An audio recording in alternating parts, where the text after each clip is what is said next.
Klitoris er helt klart noget af det bedste ved det kvindelige kønsorgan. Jeg hedder Annemette, og jeg er rådgiver på Sexlinjen. Klitoris.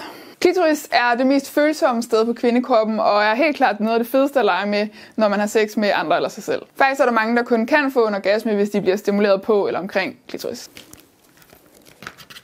Klitoris sidder øverst op, hvor de indre kønslæber mødes. I virkeligheden så sidder det meste af klitoris inde i kroppen, så det er en meget lille del af klitoris, du kan se.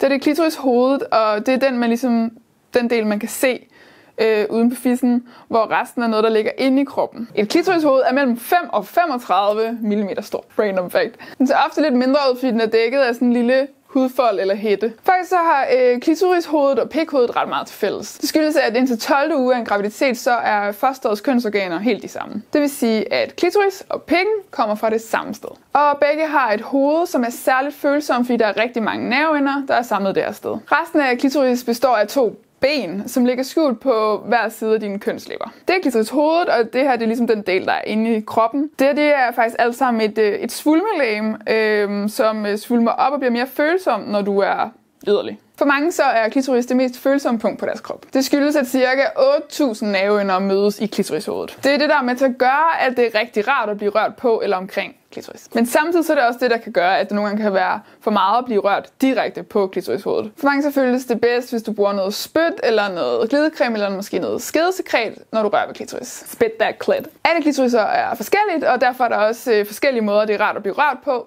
Så prøv dig frem. Og husk at spørge. Måske føles det rart, hvis man kun rører områderne omkring klitoris, i stedet for sådan direkte på. Eller måske føles det bedst at blive stimuleret hårdere og mere direkte.